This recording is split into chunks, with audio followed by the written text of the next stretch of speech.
XQC comments on how Hasan would be treated by media, etc. if he looked different. Oh, because he's a hottie? Hottie with a body? Yeah, that definitely helps. That helps in any area of life. I mean, we can literally see how Hasan would be treated if he wasn't attractive, right? We can just look at Mike from PA. No shade. Also wonders why Piker had to say out loud that he talked to Zohran. If he wasn't conventionally attractive, he would be outcast. Come on, bro. Why even say that? Aren't people going to get mad about that because during his campaign, he had to disown him? Well, he probably doesn't give a shit anymore. He won. But he's probably not going to be publicly associating with Hasan very much, would be my guess. Out of New York during rallies, he just won. What are your thoughts? I feel ecstatic. I feel electric. I feel like... Chat, if Hasan wasn't conventionally attractive, I don't want to be rude, chat. I guess I'm trying not to be rude, okay? If he wasn't conventionally attractive, he would be outcast. He'd be like a leper to like these communities. I'm just Of course he would be, right? saying. Just saying. I was banking way too much on this campaign because I was like holding on to it for dear life. I was like, please, something good. I'm not a praying man. I'm Muslim, but I'm not exactly a very good Muslim in general. And I was literally praying. I was like, I can't hear what he's saying. Also, he's live on whatever they're saying. Please, just a crumb of hope. The static noise That is mic is so unbearable. fucking bad. It's awful. He spoke with this morning. Oh, come on, bro.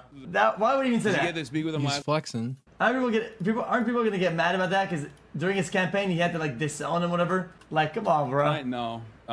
I talked to him briefly today. Nah, he probably doesn't care. And the Mamdani voter base, I think, is favorable to Hasan anyways, so I don't think it matters. There is a large contingent of people, I don't know if that's the right word. There's a large number of people out there that are generally favorable to Hasan because they haven't deep dove all of his more radical positions and beliefs. There's a lot of people like that. They just see him as a progressive guy who fights for the working class.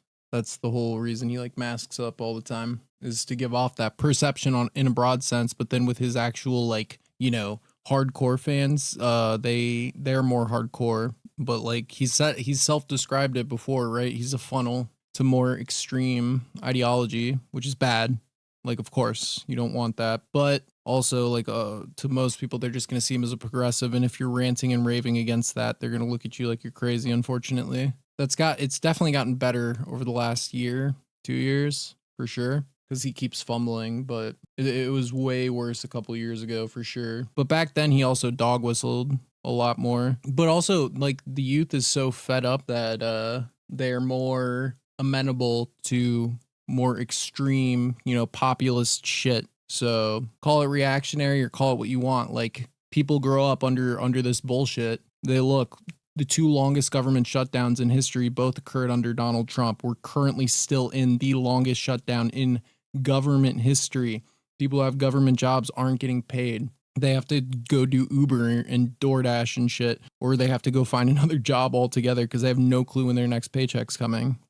Young people feel completely out of control of their lives. So, of course, more radical politics are going to rise up on the opposite side because people want anything that isn't this. People are willing to try anything that isn't the current, government administration and the way that Republicans are governing right now in this country, which is why you see these election results where Republicans are just getting smashed across the board, right? So, it's pretty self-explanatory why this is all happening.